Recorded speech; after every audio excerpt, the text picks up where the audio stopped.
Hello, everyone, and welcome to Season 2 of our All Hecata Chronicle Berlin Bloodlines. This is our third epilogue. I'll cut this out. Yes, I'm doing them out of order. Dark Benedictions. So let's meet our vampires, starting with Ramos, because I go backwards in epilogues. Hello, my name is Gilbert Ramos, aka ramosthenomad on all the social media. I am CEO and founder of Rolling Nomads, and tonight I have once more the pleasure of playing Dr. Tullio Giovanni. Hi, I'm Luna, or druidbynight. You can find me at druidbynight on most social media platforms, including on Twitch. And for this epilogue, I will be playing Elvira Perez, the Banu Hakim war chief. Mm-hmm.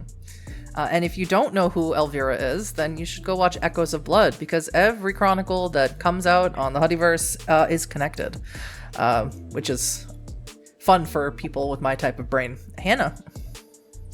Hello, everyone. I am Hannah Marie, also known as Hannah Marie Artwork on all the socials. I am your local Huddyverse scholar. And for this epilogue, I am going to be playing the newly embraced, witty, wily, willful wallflower. So close. I really wish that I had done that smoothly. I'll be playing your witty, wily, willful wallflower, Charlotte Putinesca, the wayward milliner daughter. Mm-hmm. And Az. Hello, everybody. I'm Az, or as I was on the social media, because I think I'm funny. And today I will be playing the delicious, delightful, devious diablerist, Adelaide Nagaraja. Gotta give it up to the champ daughter. Yeah, the champ of the alliteration is clearly Az. It's all I wanted to be, and I flubbed it. Okay. As always, this is a Vampire the Masquerade 5th edition actual play. We've gone over our safety and consent, but please check in with yourselves, as your well-being is important to all of us who are playing. All the content warnings will be down in the description below. So if you all are ready, lass uns anfangen, and let's return to Berlin, several nights after Adelaide was rescued from the metaphorical clutches of Maurizio Putinesca and Charlotte's embrace. Charlotte, you and your sire Beatrice have been staying at Adelaide's home since that fateful night. You both have no homes to return to. And for Beatrice, this might be an adjustment, but you have never had a space that was truly your own. So for you, this is certainly a step up in freedom from what you've always experienced. Discovering the changes to yourself as someone who is now one of the undead is strange as well. You wonder if Pippa has suffered damage to her humanity now that you are what you are. You wonder the same about your father, Felix. And of course, you maybe had hoped that the frayed and foggy memories of your life before arriving in Berlin would have lifted with your death and embrace. But still, in the quiet moments before the sun rises, you try and think back to those brief years of your youth in London before you knew what it meant to be who you are. But just like when you were mortal, if you focus too long, a pain begins to form behind your eyes and the base of your skull. But things aren't all bad. Right now, you're down in the basement with Adelaide, who is taking the time before she and your uncle Tullio Giovanni have to go to Elysium. It's just something new that you've recently heard about. Apparently, it's some sort of Camarilla gathering that they do on a regular basis. Right now, Adelaide has laid out a body for you. It's a young man, freshly dead from the look of his skin, with some unhealed bruising and abrasions around his head and ribcage. And Adelaide is lining up jars next to you labeled blood, phlegm, and bile. Meanwhile, new Ted is resting comfortably on your shoulder, Charlotte, like a cold but reassuring friend. Could I get both Adelaide and Charlotte's rouse checks, please? Don't fuck me. We were doing so good. Success. Okay. I do not get hungry. I'm reasonably new to vampire. A 10 is fine, right? A 10 is great, yeah. Cool. It doesn't mean anything special, but a 10 is fine. Okay, cool. I don't get hungrier. I am still at 1. Perfect. So Adelaide, you're the one giving this lesson. How do you think that it's going? You are obviously teaching her how to raise a corpse. It's the fact that she does not flinch at these sights that there's hope. But the fact that Lotte is just kind of nodding along, that's concerning. There's no spark. So you have the bile, the phlegm, There was another ingredient, but I forget what it was. And you have it all out, and you tell Lotta to rub it on the body. How do you feel about doing this, Lotta? I don't quite like how it feels on my skin, but it's not the most horrific thing I've seen or done. Okay. What comes next in this lesson is she tells you that you must use your own blood to make the body rise, your unliving blood. And Adelaide waits for you to do it. So what Charlotte does is pull out a knife, flicks out the blade that Beatrice has given her in the past week, and draws a line across her palm and wills the blood to start flowing. Rouse check, please. And another rouse check for Adelaide. Oh no, my brand! I get hungrier. 2 hunger. We'll get I to don't! Something bad's And- gonna happen later, guys. Adelaide, of course, you're far more experienced, and you see as Lotta wills the blood over this man's body, you know that those subtle bodily shifts that aren't quite so subtle in Kindred So Young, you can see Lotta visibly get hungrier, and there's almost a look in her eye as if she wants to drink her own blood. Are you hungry? A bit more than I was.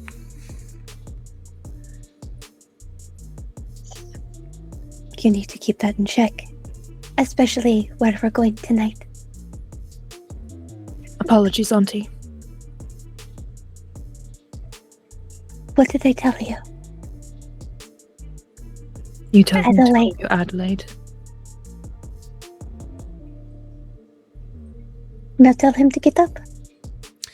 So please roll me Resolve and Oblivion, Charlotte. The whole time Ted's just crawling. Mm-hmm. But Ted's just hanging out right here on Charlotte's so- shoulder. That is 2 successes with a 10 on my hunger dice. Okay, that is 2 successes.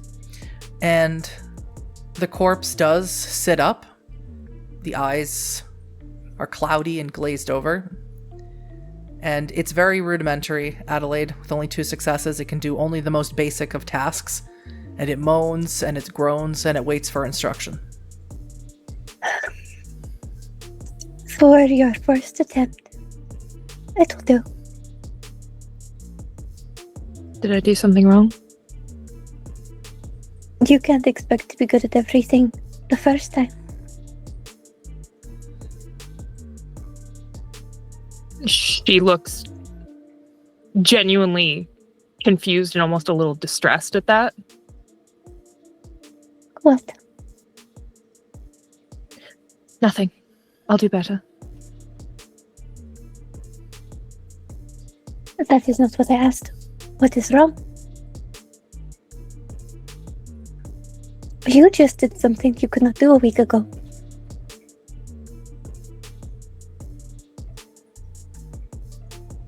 I want to do better. I want to be of help. So make it help. We're going to be gone for the evening. What do you think you should have it do?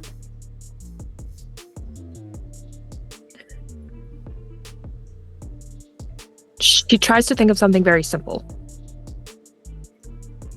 And all she can think is clean up. Obviously, that's a far more complicated command than she thinks. It is. So in response, he sort of just, the head sort of just lobs over to you and just groans and groans unceasingly. It's a little more complicated than that. Why don't you have him watch the door? All right. One thing at a time. Watch the door. And he walks over to the door, and you're currently in the basement, and he just stares at the door. You have to be a little more specific. The dead do not comprehend. Common sense is not so common with them. So something like stand by the door and keep people out. That's still a little too complicated. You can tell just from the way that she did it, or the effort that she put in, or maybe it's because she got hungry, that this gift of false life was barely a gift at all. She needs more practice. You'll do better next time. But like I said, for our first attempt, you brought him back. Thank you. Ted on your shoulder sort of just taps you with two fingers as if like, there. That does make her smile. Yes. And soon you'll be able to do something like that. Looks over at the quote-unquote zombie, because she didn't do a good enough job to call it a zombie. I mean, it is technically still that. And she asked, should I dispose of it before we go? I don't want to have to clean up, but it could be useful for something.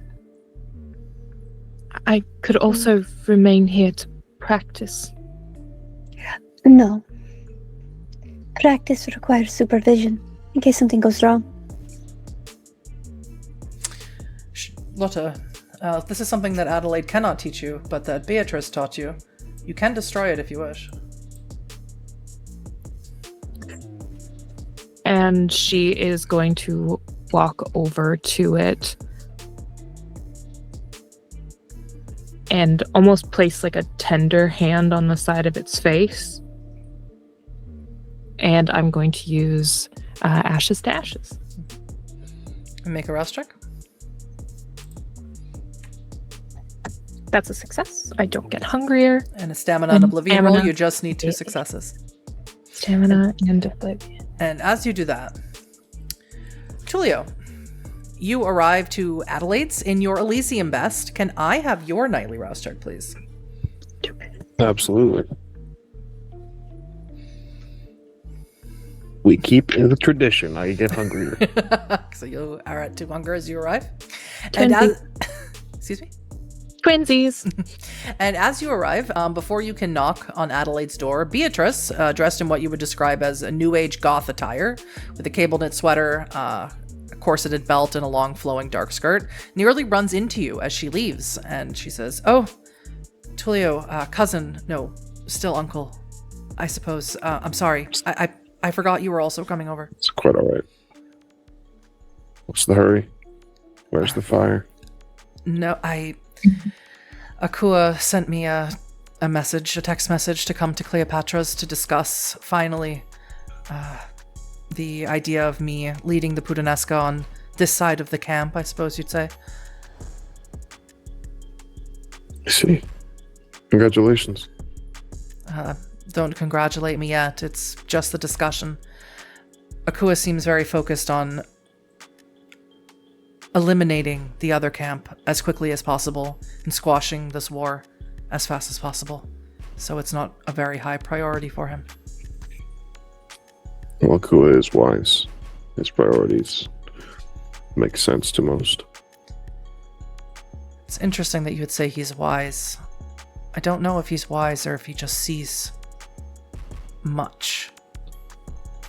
I don't know if that makes him wise. Philosophical debate for another day, I suppose. I'd say it's less of a philosophical debate and more a debate of survival if he is to be our leader. If. I have people I care about in the other camp. I know at least one person that Imogen cares about, if not you. We all have people we care about in that camp. We're a family. So I don't know if all-out war is the solution, and after what I heard about at the hunting party, I don't know if it's avoidable. Then you find yourself without a solution and only problems. I have a solution. What might that be? I truly don't believe open war is the solution. I believe killing Lucius is. There is the crux of the issue. We've all been gunning for this entire time. We all hoped for in our day sleeps. This is meant as no disrespect, Uncle. I watched all of you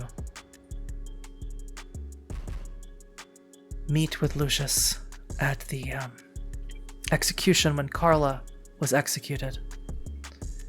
I wasn't there for Osric's execution that never happened, and I wasn't there for the hunting party, but from what I heard, you all walked up and prostrated yourselves before him. No one was brave enough to take him out right then, right there.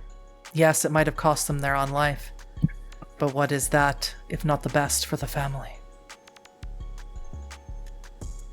There's bravery and there's foolishness. The Clan of Death does not breed martyrs. We don't believe in them. You know, this coming together of the Clans of Death was supposed to be something new, and when you speak, and now the way Akua speaks, in a way I've never known him to speak, it just sounds like the same old rhetoric I heard when I was a little girl 100 years ago. When the Giovanni ruled, and the Puttanesca were nothing more than their foot soldiers and kicking boys. We will never return to those times. So long as I'm in Berlin. Then maybe we need to start thinking differently. The Clan of Death doesn't breed martyrs, well maybe we should start. Would you name yourself a martyr for this family, do you think? Would you have been brave enough to strike Lucius down that night? If it would have saved Hector and Lamar, yes. Do you think you could have? I think in the coming nights, Uncle Tullio, you'll see everything that I've been training myself for while my father played dollhouse with me. But I look forward to seeing what you're capable of. And I look forward to hearing about the stories from Elysium tonight. It will be a fortuitous night. I don't envy you such company. Please. Camarilla is simple, easily navigated, once you understand the language. You're not old enough to remember Seneca. One of your ancestors, no doubt. He never took the Camarilla for granted, nor did he ever turn their back on them. He had many, many words about the Camarilla. Simple was never one I heard. It's one thing that I think everyone still needs a grasp on. I am not Seneca. No, from where I'm standing, Seneca lived a lot longer than you have, but maybe you'll show him up in that. Time will tell. We definitely don't want your head removed and your face turned into one of the masks for the Ashers. I would say, given a long enough timeline, we can all outlive and outperform our ancestors. I suppose. As you said, time will tell. Have a good night, Uncle Tullio. Have a good night, Beatrice. She walks off into the night, and you enter into the home, You see that there's nobody up here. And of course, you know, if nobody's up here, that means Adelaide must be down in her creepy basement, which is where she spends more time than she should with a house as large as she has now. And you head downstairs and you see a corpse currently being dissolved by Charlotte. She's holding her hand against his cheek and you're watching him just crumble down. And before your eyes, he turns into a pile of easily sweepable dust.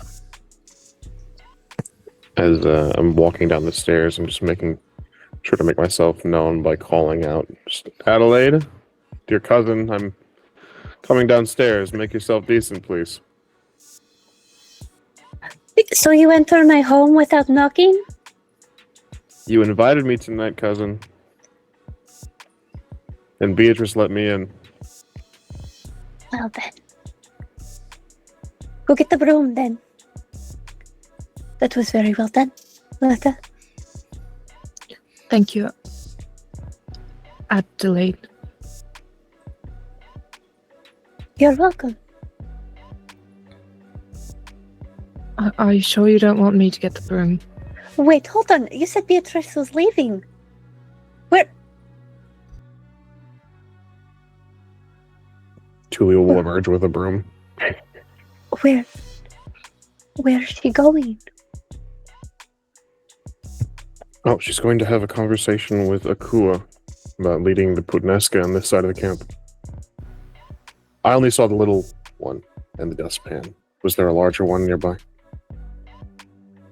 I suppose we'll never know. One of the great mysteries of your house. One of many. Adelaide's looking at Charlotte. Is she ready for an Elysium? Charlotte has been wearing the clothes. Everything that Charlotte has on is something that you've given her because she doesn't have anything. Beatrice as well. We'll make you a little more presentable and, What do you mean? I'm not leaving you alone in this house. Oh, are you attending? No. Yes. She'll hold her hands out for the broom and dustpan. No, Tullio can do that. One moment. Come with me, and I'm gonna get Charlotte a little more cleaned up. Sure. My hands are covered in phlegm and blood and They bile. are. I'm really stressed out right now, guys. Welcome to the Hecata. Tullio, do you sweep up the pile of dust? The human-sized pile of dust? Yeah, as best he'll take his jacket off, but he'll roll up his sleeves to let his dear cousins go get ready. It's no problem. He's probably muttering to himself a little bit about it, but it's her home and he's a guest and he's being polite. How polite. It's her home. He's a guest and he's being polite. He keeps repeating to himself neurotically as he sweeps. Yeah, I'm gonna get the phlegm and blood and all the other ingredients that I know are on Charlotte's hands and like pull her hair back and like. Charlotte, can you give me a wits and insight? Yes, I can. Just so you know, Charlotte's eyes are wide with panic. Like, I did not anticipate this. I'm not supposed to do this. Wits and A literal baby. Go I'm on. I'm just a baby. Baby. Okay, so that's 7. Well, baby's first Elysium. Babies aren't supposed to go to Elysium. No. 4 successes. 4 successes. You can see that Adelaide is worried. Adelaide isn't trying to make you look presentable for her or for Tullio. She's worried about something external. Now, I said, you just learned about what an Elysium is. It's some sort of party gathering of the Camarilla, which are other vampires, as far as you know.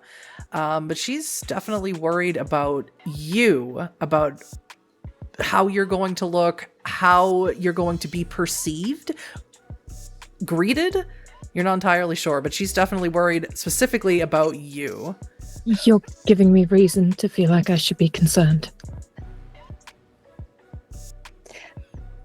I want to give you every possible opportunity to not be judged. I'm typically not in a position to be judged. I typically don't have people actually looking at me, Auntie.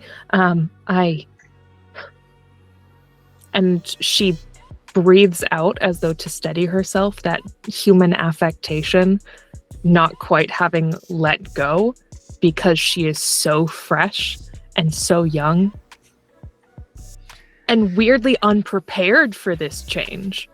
Before, you were a ghoul. Now you are Kindred, you are Hecata. And I'm trying to make it so that the Hecata and the Camarilla continue their promise. And I don't know if they've told you anything about that. No, not much of anything. I was told what I needed to know, which was very, very little. I am not a representative of our clan. I was supposed to be a milliner. I don't know how to be a Puttanesca. I don't know how to be Hecata. You watched them? Yes? Yes. So keep your chin up and act like you're supposed to be there. That you're respectable. Tullio, are you done yet? Almost. There's a large chunk left. And I'm not sure if it was. It doesn't matter. Almost. I need someone who does comfort. Why are you shouting at him? He needs it sometimes. Confusion swept over her face. The dots are not connecting because she is yelling at a Giovanni who has made it very clear that they intend to lead the family, and they're making him sweep. Tullio, do you head upstairs when Adelaide screams at you? Yeah, leaving the jacket, shirt still rolled up at the sleeves, and just probably a little bit of grossness on his fingertips and such. Can you roll me a wits and awareness as you head upstairs? Absolutely. As you're sort of distracted from really paying attention to what you're doing? My specialty in death wouldn't come into play, would it? Yeah. Oh, fire, dog. I love this family. Guess what? We're all dead. It'll be 5 successes. Yeah, as you're heading up the stairs, in a flash, right before your eyes, stands someone that you shouldn't see, shouldn't exist. It's Marco Puttanesca. He's dead. And he looks at you and he winks and he says, "Knock him dead tonight, killer." And then he's gone. Adelaide? See, this is what I'm taught. You'll get used to it. You'll start yelling too. Yes, cousin. He's gonna hurry upstairs, dustpan and tiny broom in hand, and just... Have you bound Marco Puttanesca to the house? Do you have a fetter? No, I don't deal in ghosts. Wits and occult. Oh. Does death ritual Not Charlotte. help? Yeah. For Just yeah. Charlotte doesn't know anything about this. Charlotte's also, if Charlotte's face could go even wider, it would, because that's the dude that kidnapped her Yeah. the second time. Successes again. The 7. Okay. So both of you would, as soon as it leaves your mouth, Tullio, as soon as it enters into your brain, Adelaide, both of you realize that that's not possible. Marco can't have a fetter. He can't be here. His soul, according to this pact, you all felt it when you started killing members of the Bloodlines and receiving gifts from Doxan. His soul is with Doxan in the Shadowlands. No, he's probably a painting right now. Right. Okay, so he appeared to me on your staircase and told me to knock him dead tonight. So Could it be? I think we Tullio, need... the issues with the Shadowbane are getting worse.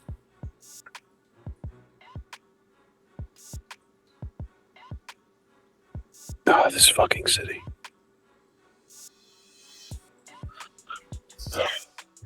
Hello, Charlotte. Have you experienced anything? I feel like we're going to say a bunch of words around you, and I apologize in advance. It's not excluding you. Charlotta's gaze has fallen to the ground and she is attempting to fade into the wallpaper. She will not look at Tullio.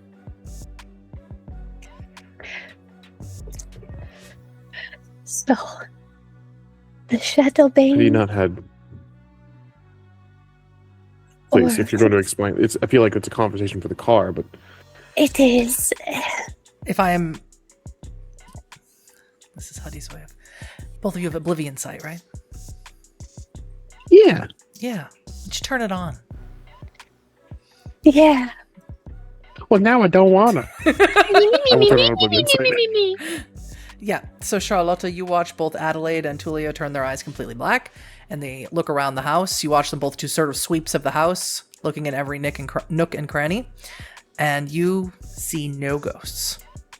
No sign of any sort of... Because sometimes when there's haunts, there's ectoplasm, residue places. You see nothing of the kind. This house is clear, to use that parlance. The house is clear. Is there any of those veins in my house? There is nothing that would indicate any haunt of any kind. Shadowbane controlled or otherwise. You wouldn't happen to have wards on your home at all, would you? Whatever the Kasim put on.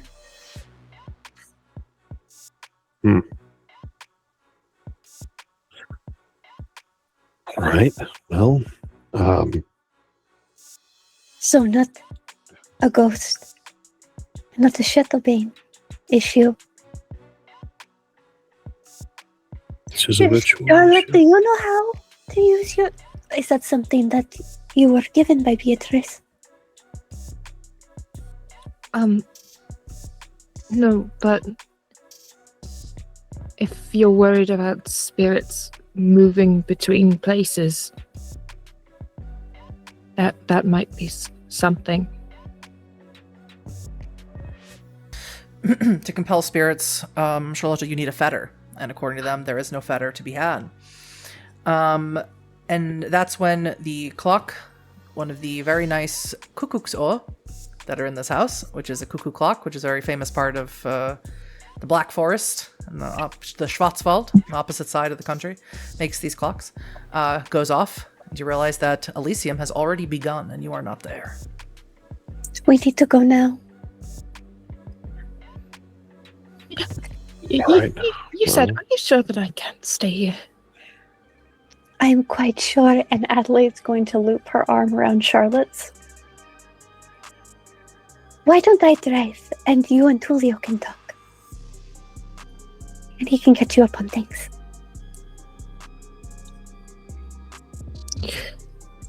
Why do you keep making this face? Me? Yes. I know why Tullio's face does that. Why does my face do that then? I am not the one with the doctorate. I'm just simply not accustomed.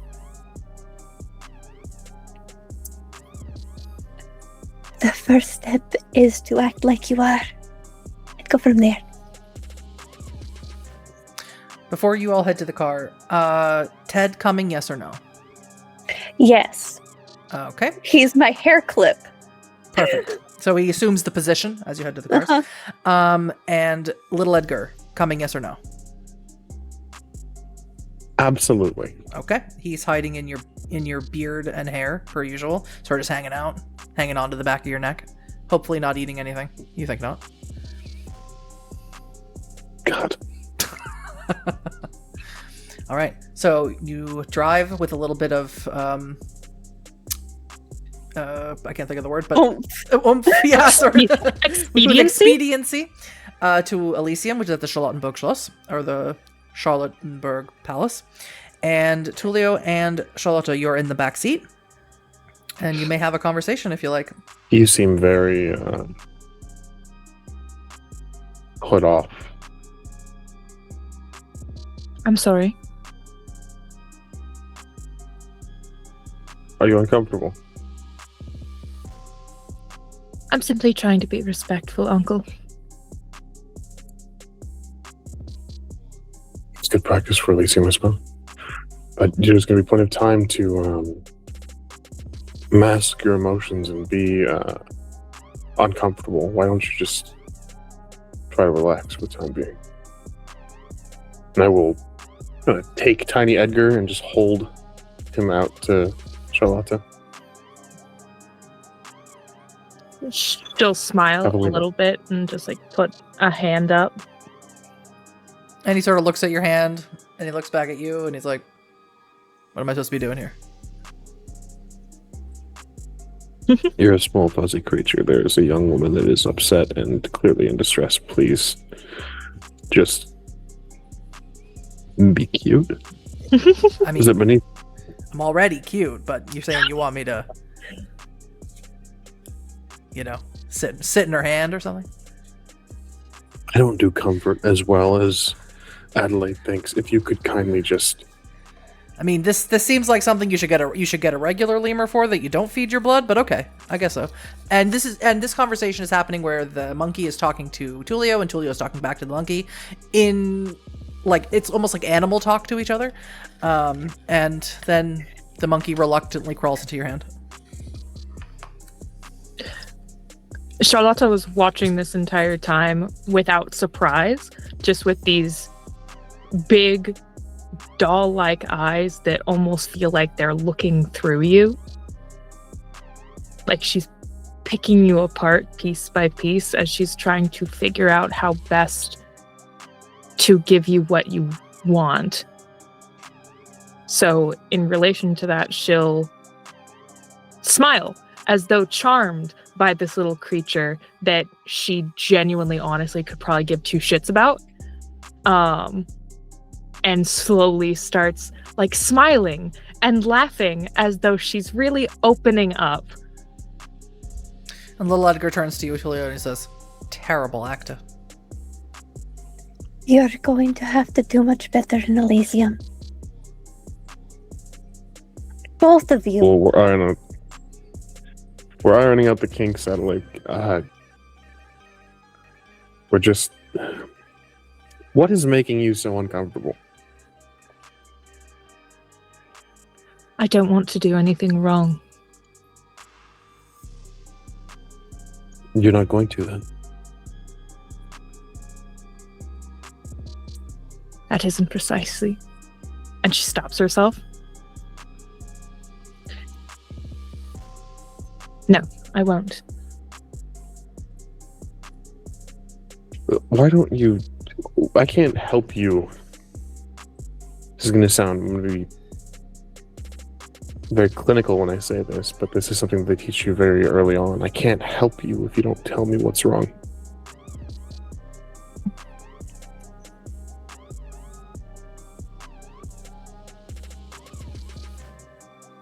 To be frank, I'm being asked to unlearn everything I've ever learned in my entire life over the course of more than half a century. Not only was I told by my father to never speak with you, gestures to Adelaide, or you, because you are wrong and against the family. You are also Giovanni. I'm not supposed to speak to you. You're supposed to speak to me. This is difficult for me to accept that there's some facsimile of an actually happy family. I've never had to pretend in this way to be happy before. Only content. Tullio smiles and is stifling a little bit of a laugh. Do you hear that, Adelaide?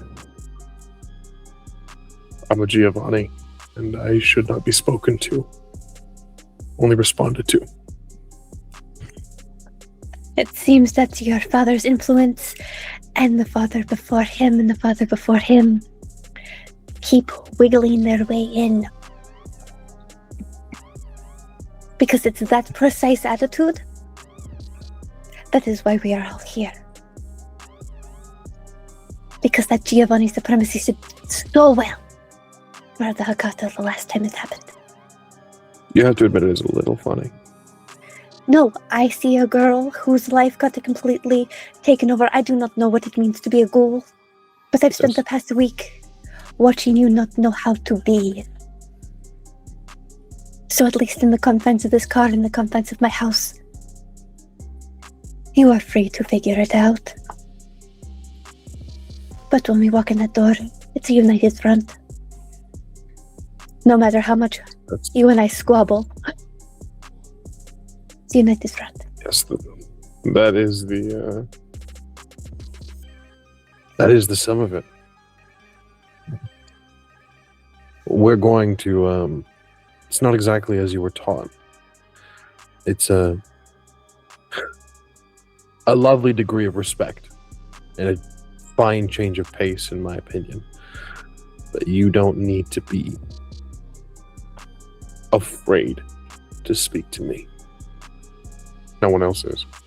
And as far as the rest of Elysium goes, we are the clan of death. We are the Hecata. Putnesca, Giovanni, Nagaraja. It is all molded now into one. We are united. We have to uphold that. Otherwise, they will pick us apart. Piece by piece, bloodline by bloodline. And we're walking into that room with them knowing that we're divided. And I'm representing all of you. Because we are divided. In more ways than just this schism.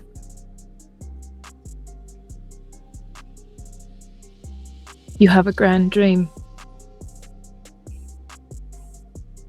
And she takes a moment to kind of pull up the courage that they are encouraging her to have, to say what she's actually thinking. I think you might be a bit too set apart from it to see the reality of it. The discontent.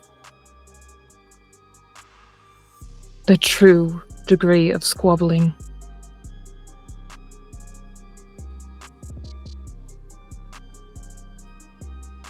The both of you are the majority, I believe. The bloodlines that have more. Even just thinking between the Milliners, the Pisanovs, the Putanesca.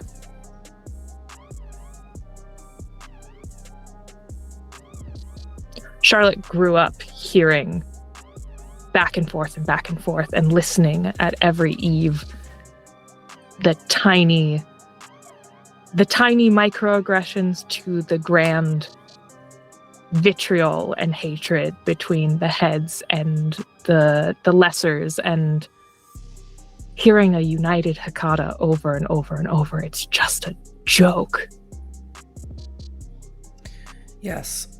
Where Edgar grew up with a sire who was leading the Hecata, and where Adelaide was not part of it for a very long time, kept away from it, and Tullio also was kept away from it and under the tutelage of Lucius, So was Imogen. Charlotta has grown up in it before and after the Unity, and has heard everything that a ghoul inevitably overhears because Kindred tend to forget that the ghoul's in the room. All of you arrive to Elysium, Adelaide Park's parallel parking, everyone's favorite. And is there any final thing that you would like to instruct Charlotta on before you enter in? Rules, perhaps? Adelaide's going to give a rundown the same way Heidi explained the rules to Adelaide all those many, many years ago. So what this means is we follow these rules or we do not get caught. Do you need me to do anything, or do you simply need me to disappear? That's really what I need to know here. There is one person in particular that I have a problem with because it also puts us in a position of danger, and that is the Ventru Primogen. And Henrietta. Understood. And unlike in our home, we greet Kasim as the prince. Have you met Kasim? Briefly. He was a bit preoccupied. Adelaide is correct. When we greet him, it's Prince Kasim, but never my prince. We must remember that bit. That's very important. Yes. Charlotta is going to kind of try and roll her shoulders back and lift her chin, specifically in the way that she would see Gemma do it. The classic milliner, we are better than everyone, even if no one else thinks so. Sure. I'm not even sure if you've been told that Gemma is dead. Do you keep little Edgar? I look to the others and like... Well, at the moment, Charlotta has him. That's why I ask. Or do you give him back to Tullio? I'll hand him back to Tullio because I'm like, this is yours. He's kind of smelly. Would you like to leave him in the car so that we And can little no Edgar one goes, messes with the car? I'm not staying in the car. I think that's animal cruelty. He's not staying in the car. I'm not staying in the car. He's not staying in the car. You're just answering him. Sorry. No, it would be he's not staying in the car. Disrespectful. It'd be disrespectful. It would be Right. be untoward, Adelaide. And it's Make sure he believes. I think you could do well here. Please behave yourself in Elysium.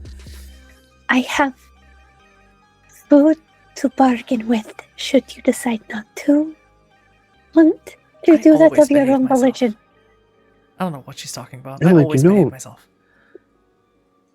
Adelaide, you know I'm familiar with the Cambria, correct? And you know that little Edgar is polite and The only other interaction I've seen with little Edgar is other Edgar, and that has not gone well. Why is So he I called don't Little know. Edgar? Because Louisa was. It's a long story with because Edgar's a cunt. Edgar. Yes. Edgar is a cunt. He's the only one I don't like. That is the first genuine laugh you've heard from Charlotta in a week. Just For the record, Edgar hasn't been to visit. Imogen has been to visit to check up on you. Obviously, Tullio is here. Adelaide has been here taking care of you. Edgar hasn't visited once. You don't even think Edgar's texted Adelaide or called or anything. We had that weird interaction, and Adelaide's like, the longer Edgar stays away, the longer I don't have to talk to him about whatever the fuck In fact, that you get was. the impression that it's a blessing if Edgar doesn't text anyone. Everyone's like, oh, thank God. So let's go into Elysium. So all of you arrive. And as is the norm here, when these big doors swing open, these sort of security personnel here swing open these big gilded doors. You're not sure if they're ghouls or if they're hired security, but always who greets you first is the Keeper of Elysium. And not sure, Lotta, Adelaide, and Tullio would be sure, but you're not sure how she would know that you are arriving. It's big and spacious, and these doors are obviously soundproof in some way. But she seemed to know that you were arriving. And she shows up. She's very tall and thin and gaunt.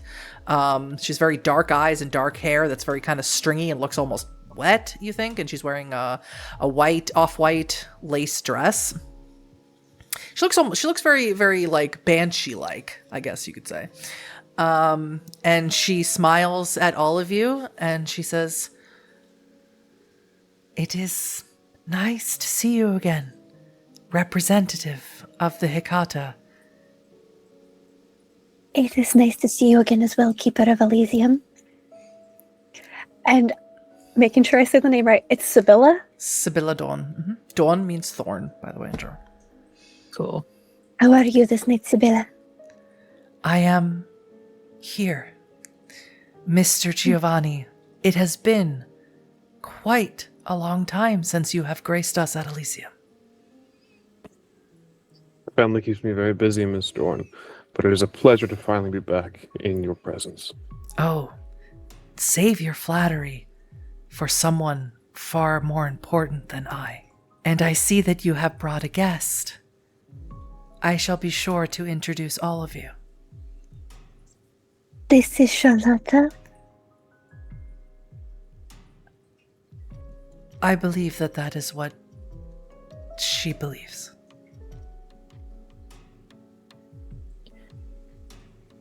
Charlotta will smile in the way that she remembers Katrin smiling, just a little too sharp.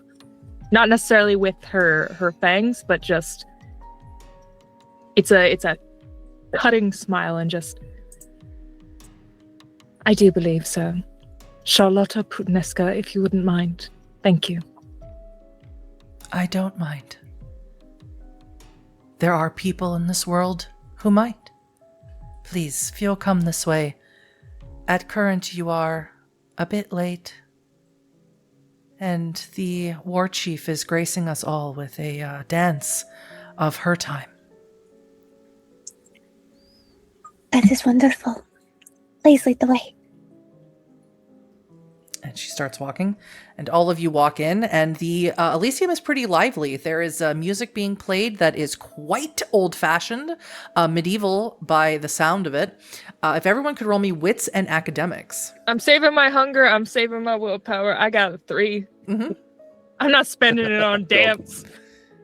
Tullio? I got 4. Tullio? 1. Yeah. Well, unfortunately, a 4 was the number I needed. Adelaide, you do know this dance. You spent a lot of time as a lonely child. And especially because you were in Morocco in Alexander's library most of the time. And so he did have books about medieval dance, especially because there's a lot of Iberian influence in the north of Africa, and vice versa. So you would have heard and saw drawings of this dance. It's called the Volta.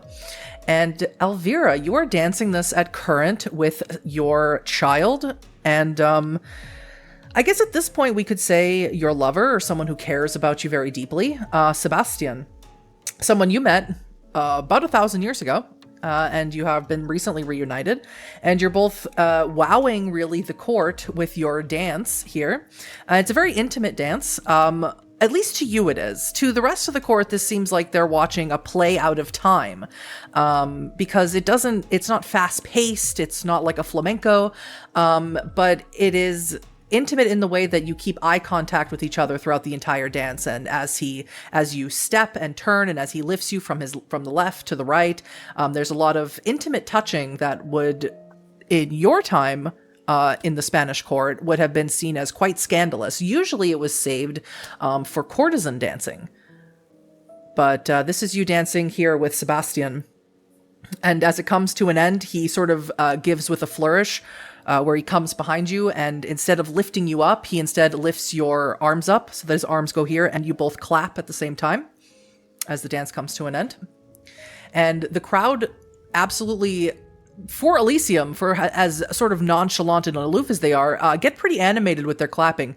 And you notice, both Adelaide and Tullio, you notice Dietrich, one of the Toreador that you remember who was at the hunting party, it stands up and starts clapping very animatedly. And as this dance comes to an end, you, Elvira, you hear the Keeper of Elysium, the Malkavian Sibylla Dawn, say, "We have more guests that have arrived.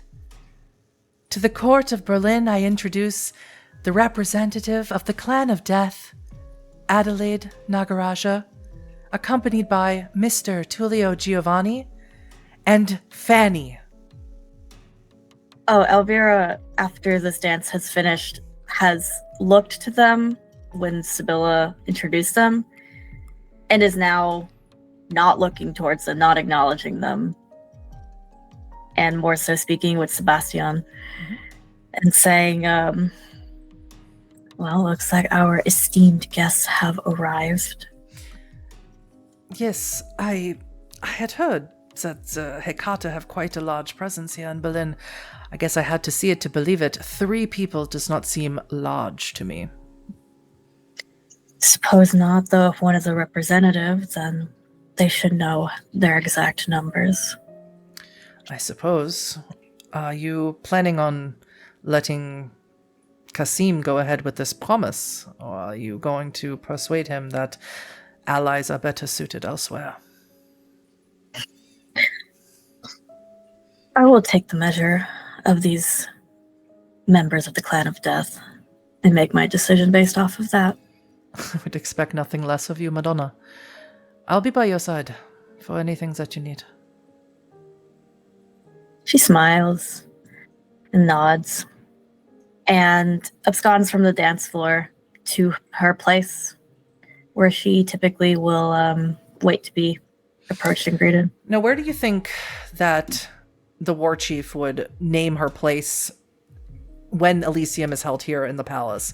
Now, of course, there's the dais where the sheriff sits, and the sheriff's childer, and the prince sits, and the scourge sits up there as well. But there's many other places. There's sort of little camarillas, little sort of tiny alcoves for you to sit at. There's large spacious couches. There's sort of just armchairs across from each other. Where would Elvira feel the most comfortable? Or perhaps standing? I think she would stand on the dais, not in a way that is disrespectful to Kasim's position, but in a way that commands respect. All right. Would you say you stand behind Kasim? Would you stand to the side of Kasim? A little behind him, like to the corner of the chair. Does that make sense? Perfect. And as you ascend the dais, Sebastian is very close behind you, and he takes your hand and he sort of lifts it up and gives it the back of it a kiss and stands to the back of you so that you are forefront as you are his sire. And now the 3 of you are in Elysium. Of course, Adelaide and Tullio, and of course it's in the Discord for everyone to see, but Adelaide and Tullio, you are familiar with the people here for the most part. Elvira, none of you have met or seen before. You have heard the rumors, or Kasim has let you know that she is an elder. And you have always considered Kasim to be an elder, which he is not, but he is considerably older than all of you. So if he considers Elvira an elder, she has to be of significant age. Yeah, Eden confirmed as well with Adelaide, right, about Elvira. Yeah, that she didn't confirm her exact age. Seems impolite, but she confirmed that she is someone of significant age. So we're gonna go here in this way. Now, I know you're a united front, so you may all travel together if you like, but I want to know from Adelaide, where are you going first? Now, of course, your lover is here, but there is business to attend to. there is an order in which we do things, and if I remember correctly, the first thing we do is we do go greet the prince and the court. That seems accurate. Be polite. Wink. Yeah. So that's where we're headed first. This seems like a strange question to ask you, Charlotte, but where do you go? I'm going to greet the prince, as that seems like the thing to do. But as soon as I get the chance, I'm making a break for the wall. Sure. And Tullio. I'm going to be, I think, I'd like to go speak with Sebastian, the individual that was dancing with this elder. Absolutely. You haven't heard anything about a Sebastian. All right, so starting with Adelaide and Lotta, you head over to the prince. He's sitting in a beautiful gold and marble chair with a leather insert. And he immediately, of course, Lotta, you notice his eyes brighten when he sees Adelaide, but he's trying to keep it contained. But he's not doing a very good job. And you see that to the left of Kasim is the sheriff, and she is very clearly a Nosferatu, one of the ugly kindred that you've heard about. She dresses like she's about to go to a punk rave at any moment. She's got a bunch of studs and leather. She has a shock of platinum blonde hair.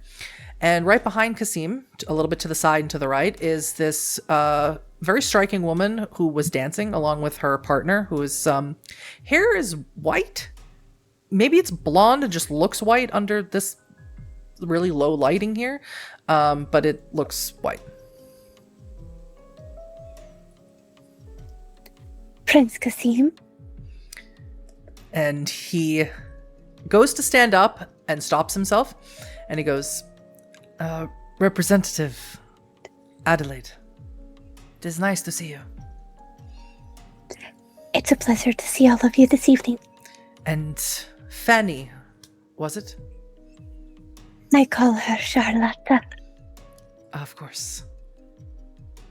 It is nice to have you in Elysium, although you are without your sire. She had other matters to attend to, so she was kind enough to allow me to attend with my aunt. And in Arabic, which Elvira, you also speak, he says very quickly to you, Adelaide, don't tell anyone that she is so young. Thank you for bringing that up. And just nods. She's currently under my tutelage. Oh. You are not only head of the clan, or, clan representative, but you are also a Malwa. We are extremely lucky to have you in Elysium tonight.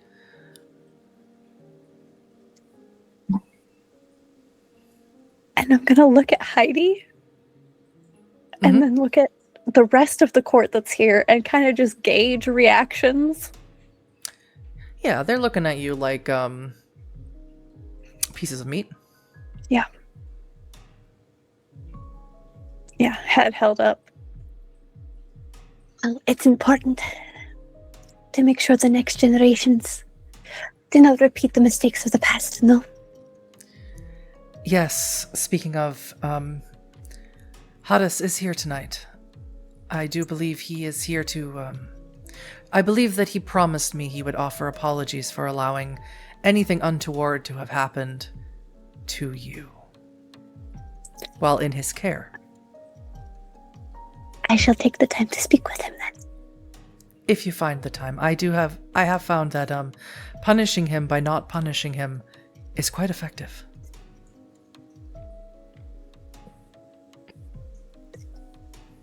Children learn different ways.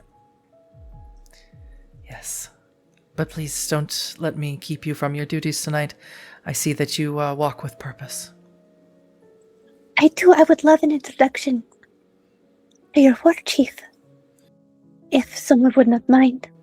I can see that your cousin is already making introductions. And they look over, and Tullio is there. And Tullio, you approach, and of course, this Sebastian person is standing right behind Elvira. So Elvira is the person that you see first when approaching him. And Elvira, you see this person with a very trimmed mustache, very well groomed, in a very nice suit.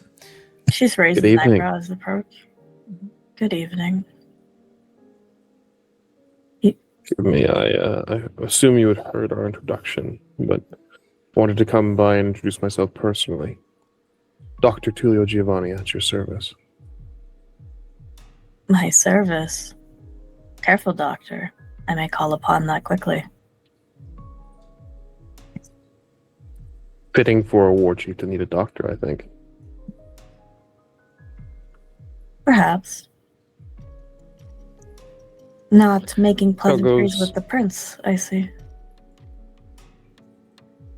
I'll make my rounds to him as I need to. But you, I think, as I'm sure you've been told, in your nights here are of particular interest to me. And why might that be, Doctor? From what I understand, the Camarilla hasn't had a war chief in a very long time. Desperate times, as they say. Do you find them so? The corner of her lip upturned slightly, and her eyes flick to Sebastian, and I think what passes between them is a silent laughter, very quickly. Back to Dr. Giovanni, and she says, "If the prince finds need for a war chief, then a war chief I will be."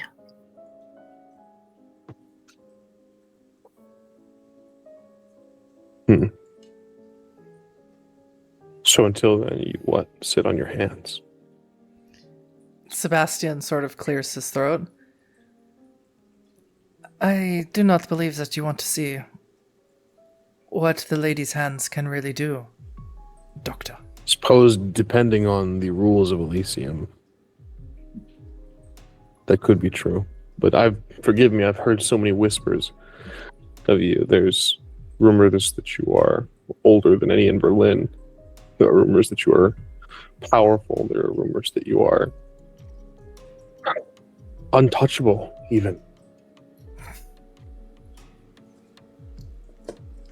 And what do you make of these rumors, Doctor? Do they intrigue you so that you must come to me before speaking to the prince?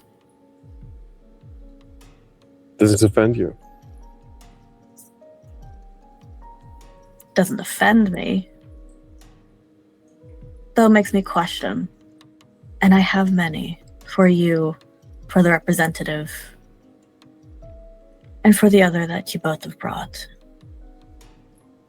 Meet with me, in her eyes, and she'll nod towards Camarilla.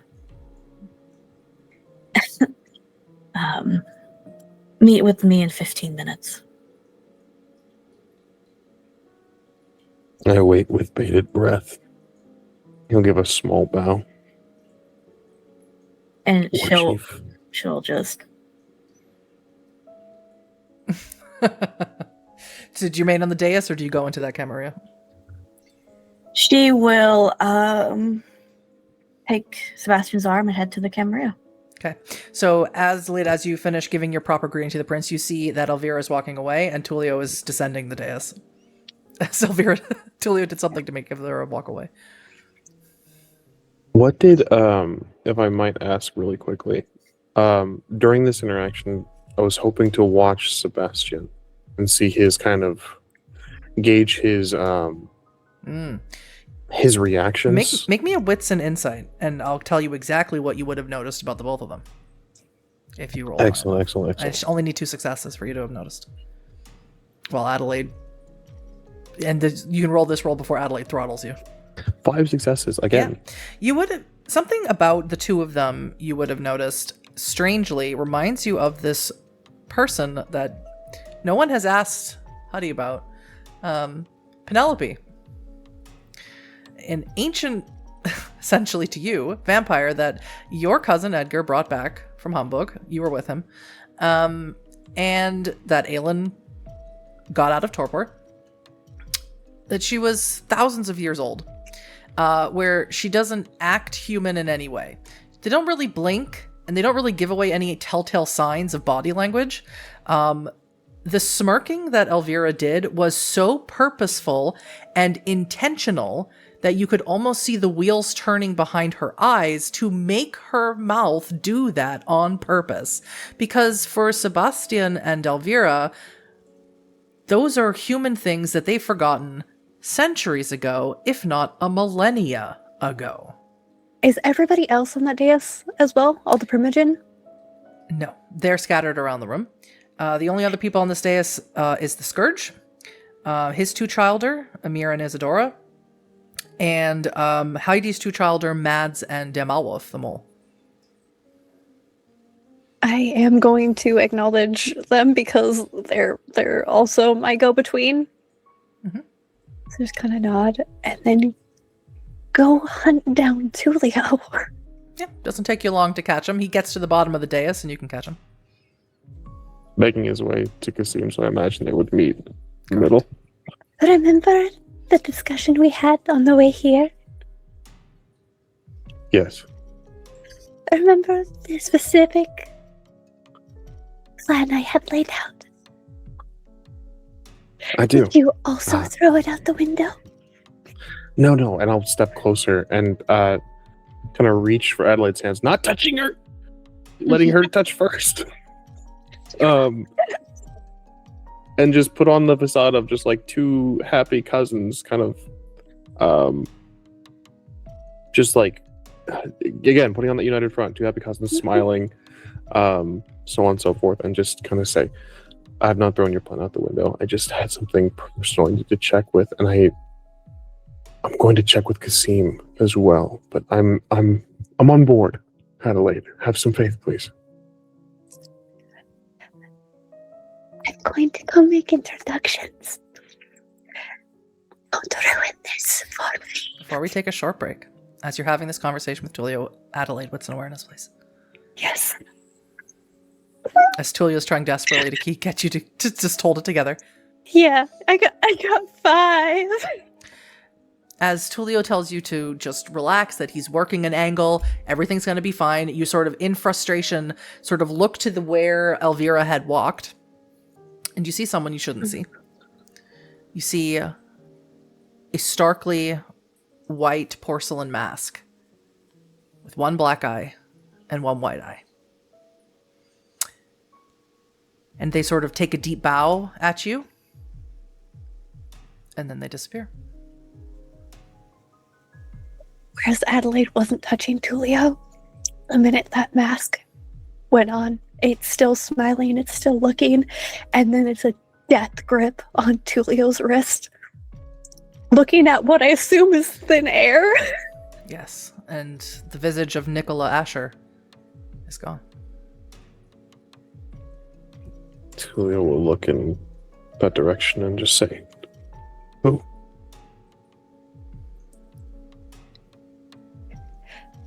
I think I made a mistake. With that admittance, we are going to take a very short break. We're at Elysium, everybody. And Adelaide just saw the apparition, let's call it, of someone that she murdered not very long ago. Also an apparition of someone that Adelaide also murdered, but Tullio saw this apparition, not Adelaide. Adelaide's been murdering all over Berlin in this season. And Tullio, you're up to introduce yourself to Kasim before going and meeting with Elvira. And Kasim sort of nods his head. He says, Dr. Giovanni. Prince Kasim, how do you find yourself this evening? Well, I'm missing the Greek lessons, but it is all right. I hear that you have been rather busy. We'll have plenty of time to teach you very soon. But I wanted to discuss with you as well in that same regard. You had mentioned very briefly a boon in exchange. Yes, should the lessons have ever taken place? Yes. I'm still willing to give them, if you'd like them. Diamalov tells me that you will be busy the next coming weeks. Indeed. But my time after the fact is a bit more up in the air. Well, what is it that the kind say? I will believe it when I see it. Indeed. But I wanted to negotiate the price, if that would be all right with you. I suppose Timing is one thing. you can negotiate a price once services are rendered, but if you want to negotiate a predetermined price, I suppose there's nothing I can say against it. The terms of a contract are more important than time. The dates and hours can be amended. Terms, prices, These are important things, Prince Kasim. No, I only wish that in exchange for these lessons, you might whisper in your ear, you might offer a polite suggestion to your war chief. If you believe that I have not already conveyed my concerns to Elvira about wanting the promise to be solidified as quickly as possible, and that my loyalties lie firmly with Adelaide and the Hecata, you are mistaken. There is very little that I don't tell of my war chief. No, my prince, my concern is more personal, and he'll take a few steps closer to Kasim. And if possible, kind of whisper in his ear, if he would allow. When you do that, the sheriff, the scourge, and the scourge's child are all stand up. When you get that close. And Kasim, very close to your face, says, I think my court has decided that you are close enough, Dr. Giovanni.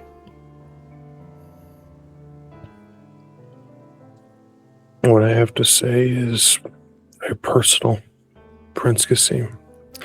But if this is uncomfortable for you, I'll remain where I am. If it is something that you are so determined that no one should be listening to, perhaps it is something we should negotiate off of Elysium grounds. What I will leave you with is this, and then we can further have discussions later.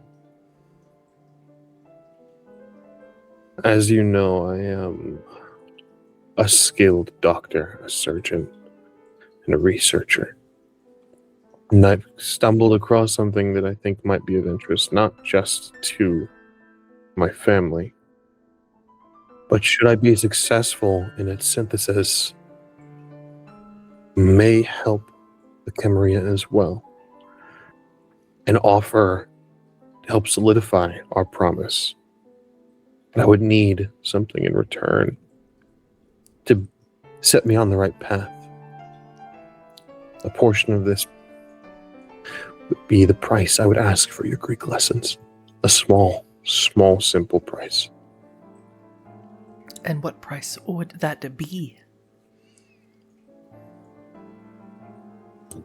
I need blood that is older, something that the beast has a closer grasp to.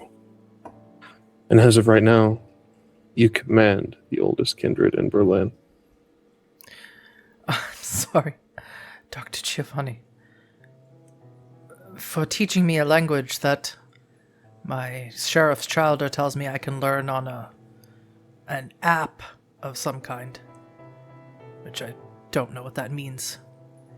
That seems too high and too steep of a price to ask my war chief or her companion for some of their blood. Perhaps you could speak to Eugen. Apparently blood was exchanged. Some of Elvira's, I believe. I think that the price far outweigh the gift of silencing your beast forever. But we can discuss things privately, if you wish, and he'll step down from the dais.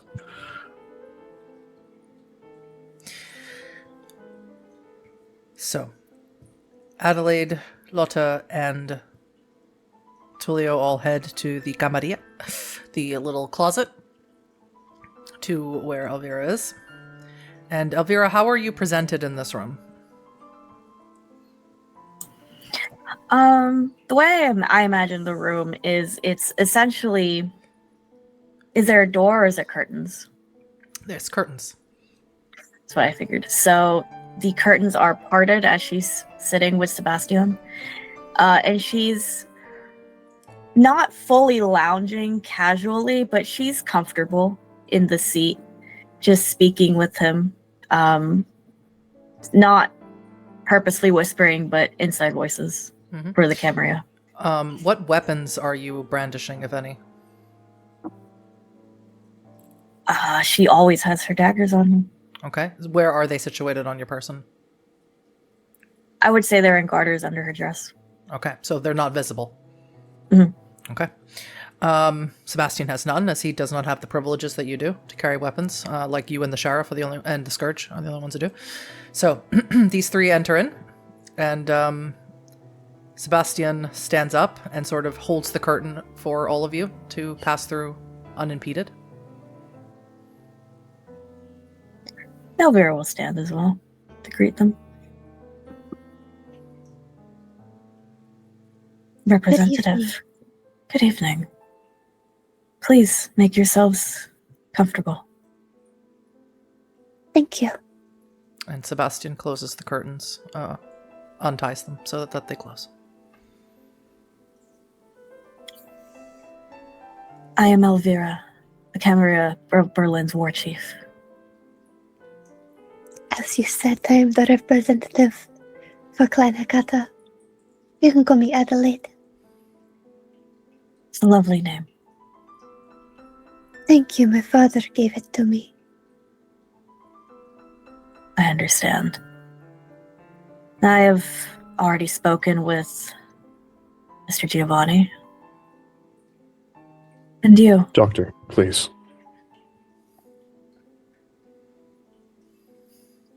And you. What might I call you? I'm Charlotta Putneska. It's a pleasure to make your acquaintance. She'll nod and she'll take her seat. It was a lovely dance. Thank you. It's always nice to get to show culture from my time. Is it from your time growing as a mortal? Now that, I'm afraid, is a very long-winded story that I'm sure you do not want to be bored with. I don't find information boring. Sharp. Something I can appreciate. So, tell me, how goes things with the Clan of Death? From what I hear, things are a little restless. I'm sure you heard many stories from Hamish Milliner while he was trying to put in his, how would you say it? Throw his hat in the ring. Sebastian sort of corrects. No. As far as I am aware, this Hamish Milliner was attempting to sway Kasim. I do not believe he put much stock into my Madonna. I see. Yes, he was very brash. Foolish. I He's can always agree been with that. short-sighted. I saw that, yes. Why is it? I know I've heard the whispers that the Clan of Death is divided. There's some sort of schism, but I can't bring myself to understand why. Well, it has to do with our viewpoint on several things. One of them being the Shadowbane. Shadowbane, please. I've heard the name, but that's not been my concern. Enlighten me. It is an artifact.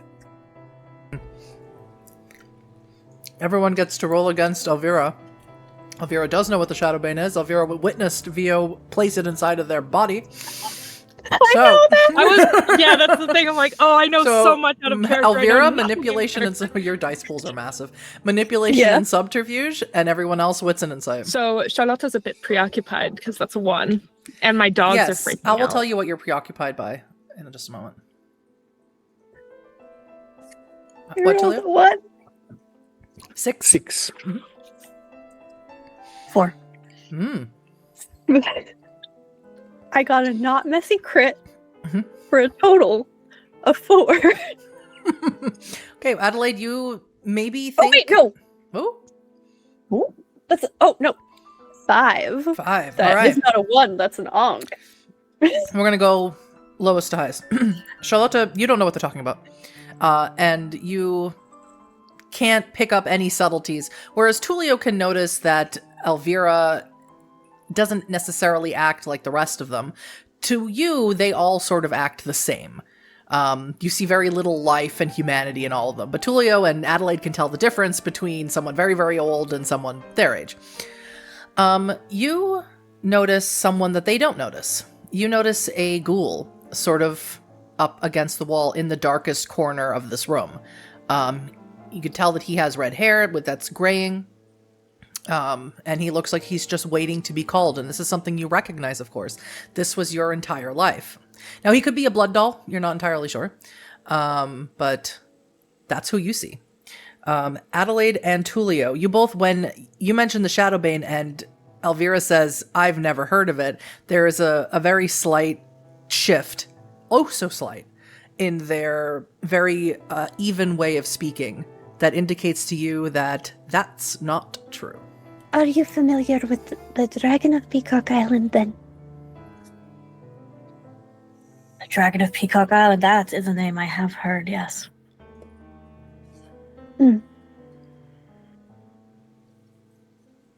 Given that Peacock Island is in Camarilla territory, you might want to inform them that Lucius Giovanni wants what is on that island, the Shadowbane, that you haven't heard of. They might be able to inform you. Yes. Lucius Giovanni. This Hamish Milliner mentioned his name with reverence.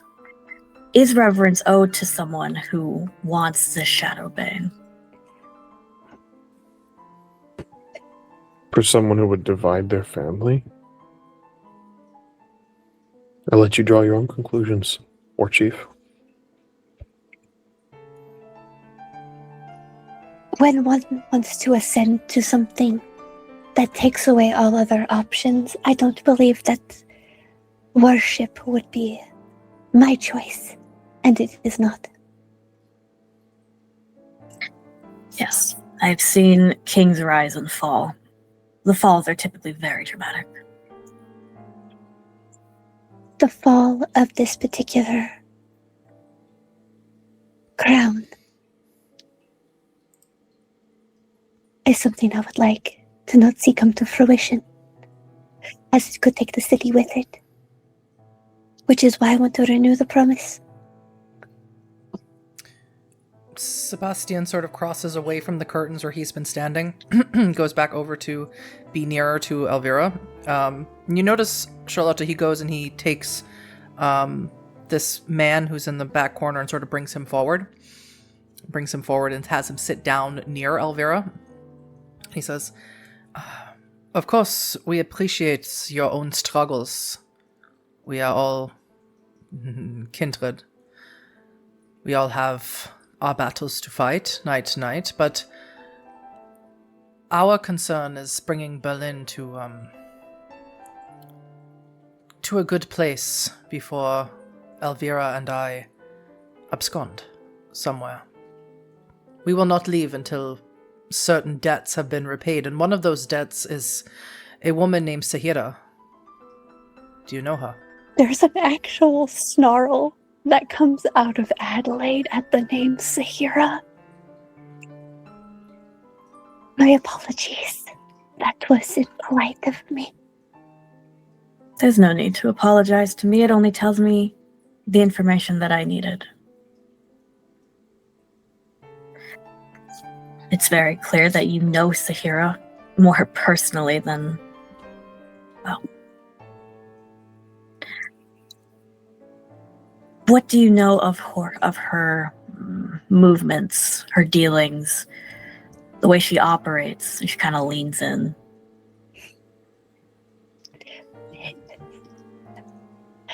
She's been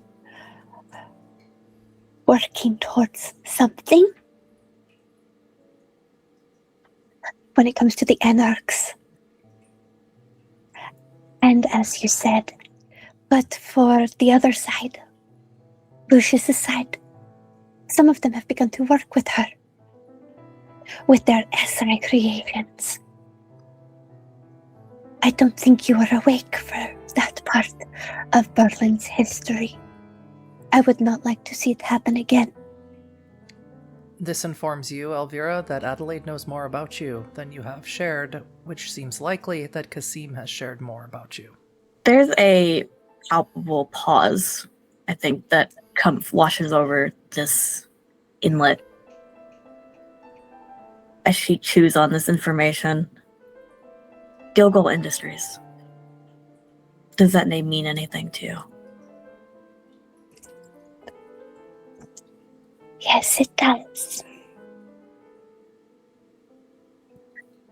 She'll actually, with her one-dot technology, Mm-hmm.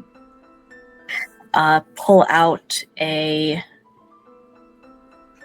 Polaroid photo of the device that she found and push it across to the Hecata. Have you seen something like this before? Wits and technology, everybody, including Charlotte. Yeah. 4, 2, 3. Adelaide, you know... 3. Okay, Adelaide knows what this is. But only because that night at Maurizio Pudinesca's, Edgar showed it to you. It's a Raspberry Pi device. And stamped along the plastic is Gilgal Industries. It's a router of some kind. I mean, it can be a lot of... The way a Raspberry Pi works is it can be a lot of things. It depends on exactly what you put into it and how you program it to do. You have to program it. You can make it be something terrible. You can make it be a fucking game console. Correct. Yeah, Adelaide's going to look at Elvira. Look at the picture. I know about this, yes. It's a device that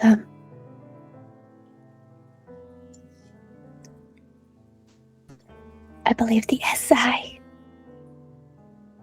are working on, but it had the same mark.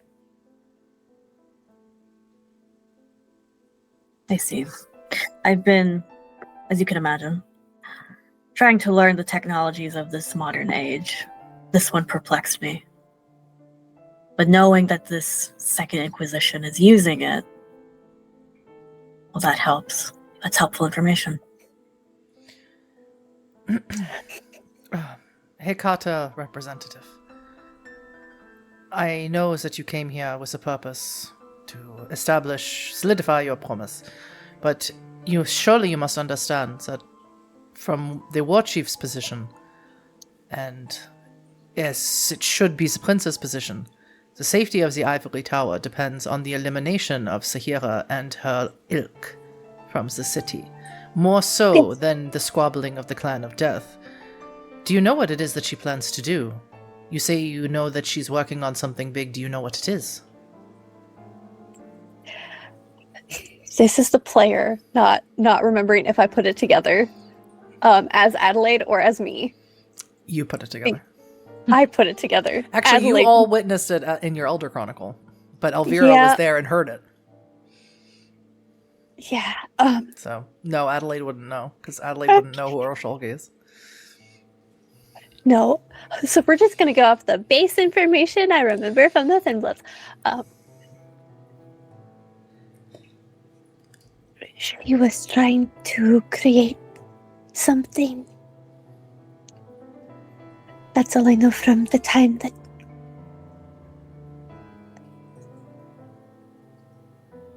she took the prince.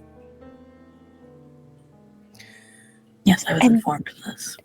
She was saying some other things when she tried to take me. I see. It is not only the Tremere who can do blood magic. In fact, our clan are the progenitors of blood magic. And she wants to do something terrible. Summon an elder, and not like myself, and not like the war chief. A founder of our clan.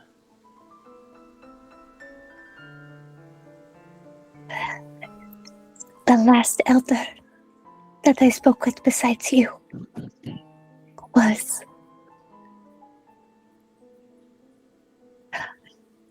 some of you do not do well being brought into these modern nights. It is paramount and of utmost importance, not just for the safety of the city and the masquerade, but for the clan that the war chief and I are a part of, that we do not allow such a thing to come to pass. Yes, so as you can imagine, this has become a personal project for me. And I wonder if a promise kept between the Clan of Death and the Ivory Tower would benefit that project, would benefit the entire city in stopping Sahira from her machinations. Given our relation to Sahira, we have aligned goals in her elimination. But it is also true that some of your kind are working directly with her, by your own admission. By solidifying such a promise, we are allowing this continued working with Sahira, unabated. For we would no longer have the authority, not even the war chief, to cut the heads off of the Hecata that she would find amongst her kind. Currently, we are working on resolving that issue with the ones who are working with Sahira. They're the ones who are going to be assisting in the raiding of Peacock Island. When you mention Peacock Island again, he looks at you, Elvira, and he says to you in Spanish, which, Tullio, you'll be able to pick up the context of. You speak Italian now, not Spanish. And he says to you, I know that Vio is on Peacock Island, so I know that that is a reason to solidify the promise. I have to leave it to you, Madonna. If we allow the promise, if you give your support to Kasim to solidify the promise, that means the Hecata are untouchable. And if they are working with Sahira to bring about the return of El Shagri, then there's nothing that we can do to stop them, besides killing Sahira.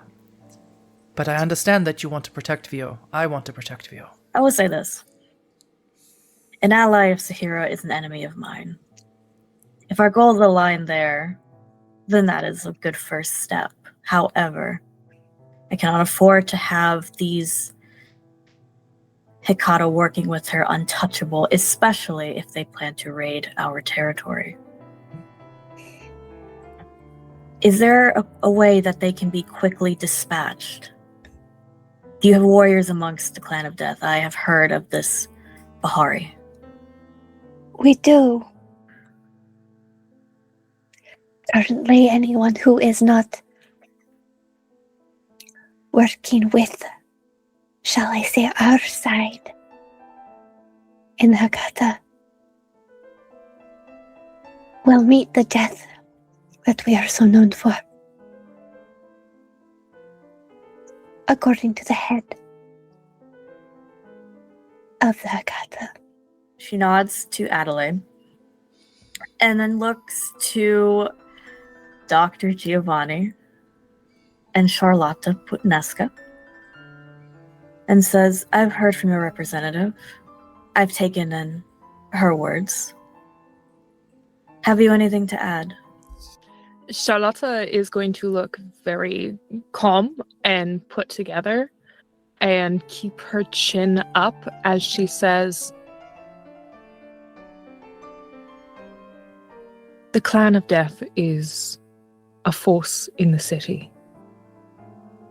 As you said, things are divided now. But imagine that power. Imagine what can be built together, renewing this promise between the two, or at the very least, what kind of animosity can be prevented. Duly noted. And appreciated. Doctor. Glares at Tullio. Incredibly well said. This camp with my family is united. These dissidents that you're dealing with, we are dealing with them. If you'd like to take part in that, I completely understand. We are cleaning house. And this new promise would only strengthen the bond that should already be ironclad within Berlin. Think of it, if we have our own dissidents, and you are fighting Sahira and these cast-offs of our family, don't just think about the violence and the animosity can be prevented. Think of the alternative. All-out war. Berlin completely divided. If the promise of peace is not something to quell you and to bring you into this, think of the horrors of war, War Chief. And let that deter any rash decision you might be inclined to make. Again, Sebastian speaks up and says, "The War Chief doesn't make rash decisions, Dr. Giovanni. And do not speak to us of war." I think she finds herself remembering a very foggy, very hazy battlefield. Or very briefly. The first of many. Yes. She nods again. And she says, "Well, I think I have sufficiently taken your measure, members of the Clan of Death, representative. I've come to my decision. I will inform the prince, but the promise will be renewed. However, these dissidents must be dispatched before this raid on our territory. It is my one condition." Adelaide, you may move a point of aggravated damage. Willpower damage. Look at that one willpower back. I'm got pretty one. much invincible, guys. We got one, homie. And at that sort of notion, Sebastian sort of raises Hishad up and holds his wrist out to you. A toast, perhaps. A toast indeed. To a promise renewed. To war prevented. Are you sure To you peace. want to bite him? No. The War Chief will bite first. Thank you. And they shall. And you may remove one hunger. Does anyone feed off of Hishad? I think I don't know how composed I keep my face. Probably not very. You're very close to This- being human still. This makes Charlotte very uncomfortable. And she tries to look into his eyes and see how aware he is at this moment. He's coming back from the ecstasy of the kiss, which is not something that you are familiar with. Would I be able to clock this? Of her hesitance? And the discomfort. Yes. Elvira will look to Charlotta and say, "Alalie, Wallflower, you must get used to this if you are going to be dealing with the tower. One so young as yourself. I understand, though it will get easier." Charlotta will say nothing more as she steps forward and takes his wrist, and she does not break eye contact. And do you drink? Yes. You may remove yourself to one hunger. And what about you, Dr. Giovanni? Watching Sebastian drink first and then taking his sips, yes. Sebastian does. Did it taste good, Huddy? Did he have a nice aroma? Richard tastes strange that you would... It's strange that Elvira would choose this as a blood doll. His blood tastes thin and neutral. So Sebastian sort of comes over to the curtains and moves them again so that they are open for you to leave, and stands by them. And as you pay your respects or, begin the motion of starting to move out, Sebastian sort of raises a finger and he says, I do have one more question. You said that this Gilgal Industries is Second Inquisition. That technology that Sahira somehow has. If that is the case, who is Gilgal Industries? And what is it they want? A woman named Ebru. A woman? A well worker. He looks at you, Elvira. I meet his gaze, looking very brow furrowed, very serious. And in Spanish, he says to you, I told you we were all bastards.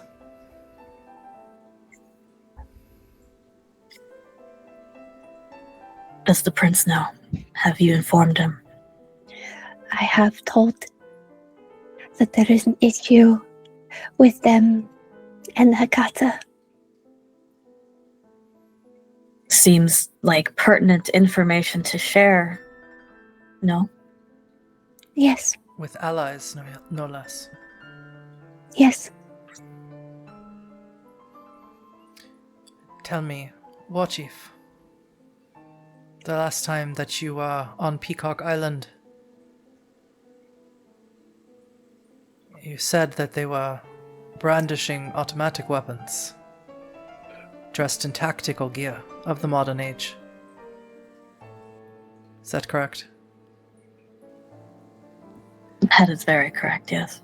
They were efficient. They were fast and formidable. Not formidable enough, but nonetheless. I think perhaps you and I will be in Berlin a little bit longer than we expected. It seems that way. I suppose we'll be seeing more of each other then, Representative Adelaide. Yes, we will. There is far more that they have at their disposal.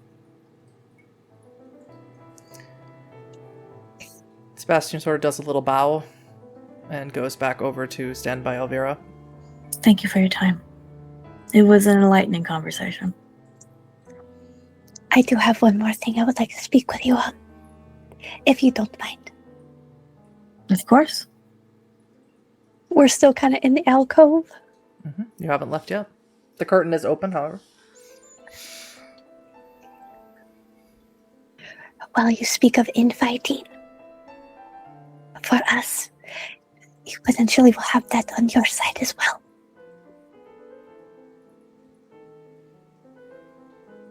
Do tell.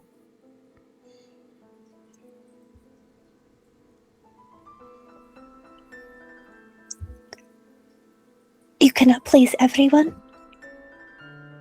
However, it appears that some are more displeased than others. I have not met your Primogen Council yet, fully as the representative. How is Henrietta doing these nights? Sebastian sort of smirks. Henrietta is not the biggest fan of either Elvira or myself. She is also, it appears, not a fan of the prince. Clanist, I think they would call that. Yes.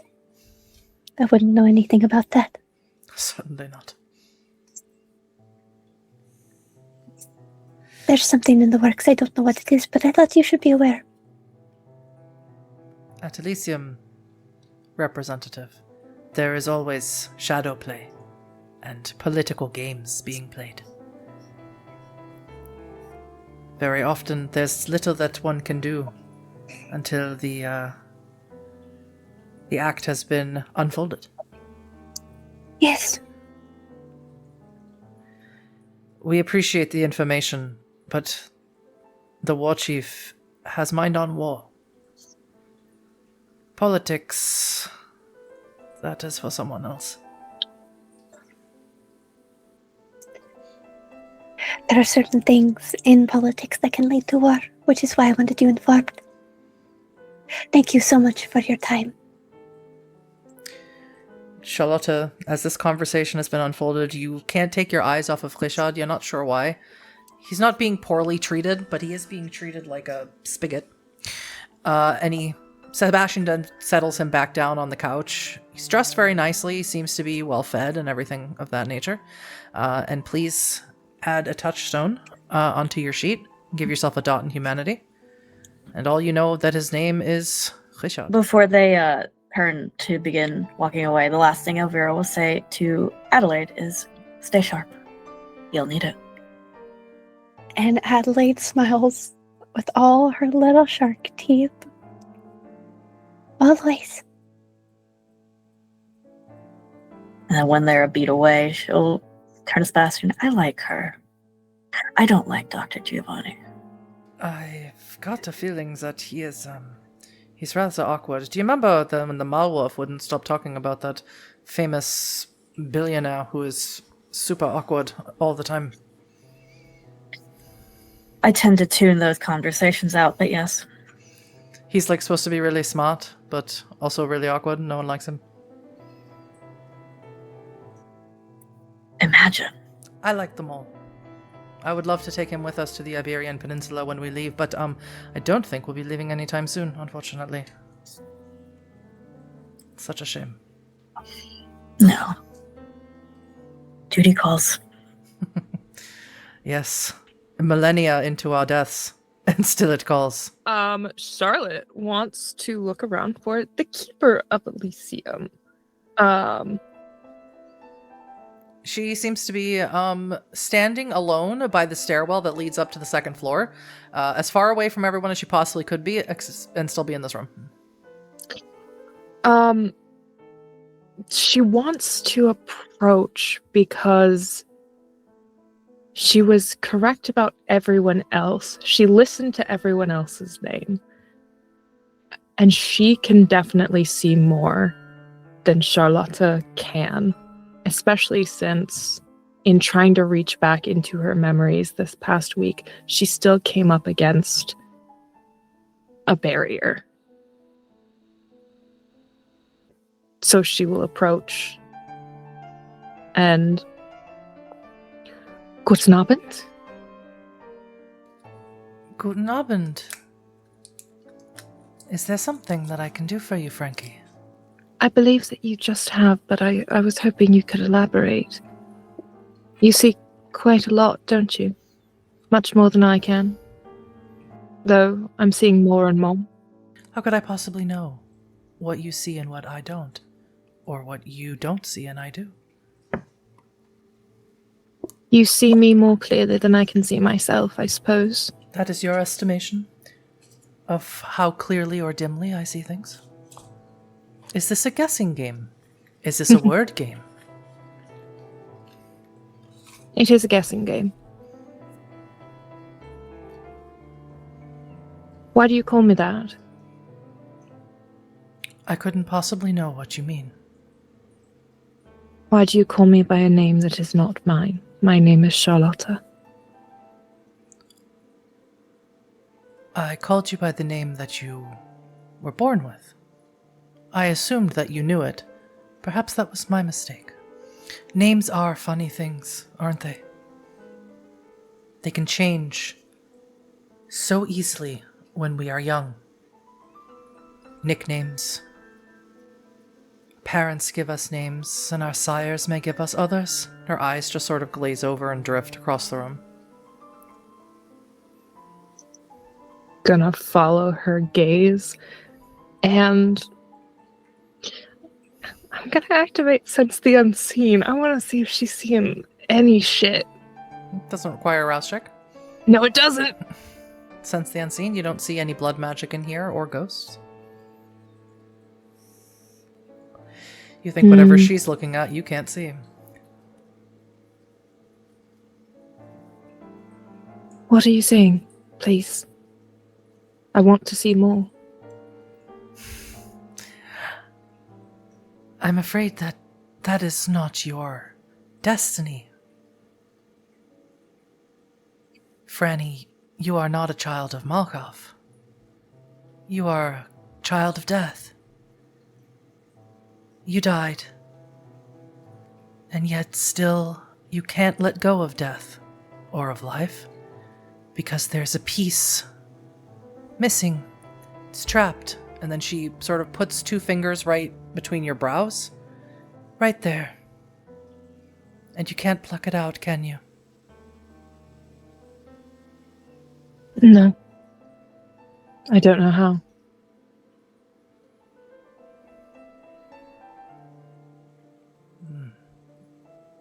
I suppose it's a journey. A journey of discovery. And finding out who you really are. Not everyone gets such opportunities. Her eyes find Adelaide, who had said something very similar just earlier in the night, giving her an opportunity to understand who she is. And in this moment, realizing that that goes far deeper than just knowing what she likes to wear or what she might want to do someday. It starts further back. Sibylla takes 2 goblets of wine off of the side table here. She takes one, she hands you the other one. She holds it up and she says, Slanjava. She downs it, puts it down, and walks away.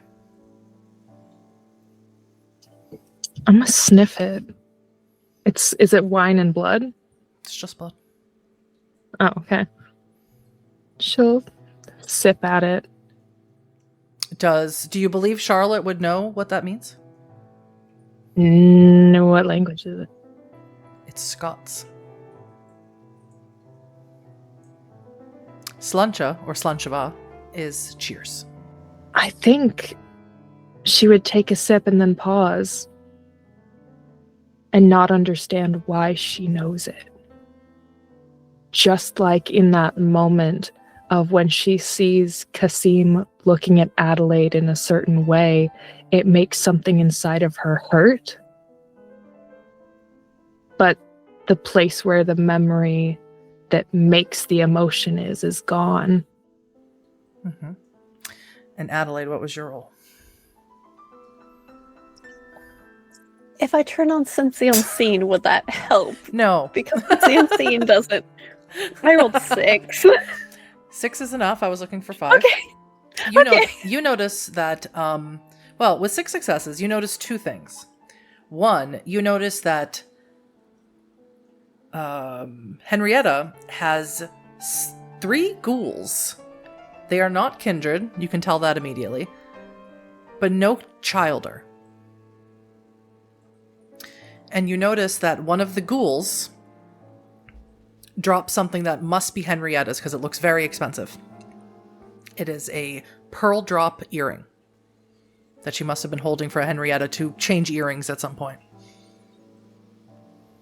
And she drops it as she follows Henrietta from place to place in the ballroom. I'm gonna just kind of adjust my skirt and slip it into Ted. Ted can hold on to it. Mm-hmm. Perfect. And he unclips your hair for half a second. Your hair falls down. He grabs it and then clips back your hair up.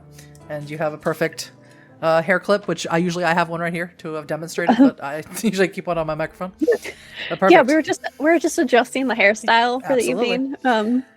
And that was the successful trip to Elysium. It got Adelaide closer to her goal, saved her for some aggravated willpower damage. However, the war chief was discretionary. The promise will not be signed until you eliminate those of your family who actively are working with Sahira.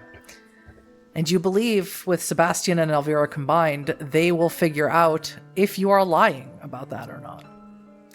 So, in addition to taking out Lucius's camp, you also have to make sure you take out the people who have worked with Sahira, even if they want to switch sides over to your side. And I dare anyone to try and pull a fast one on a 900-year-old vampire. Or actually, 1100-year-old vampire. Like Elvira. It will be Tullio. All right, everyone. Thank you so much.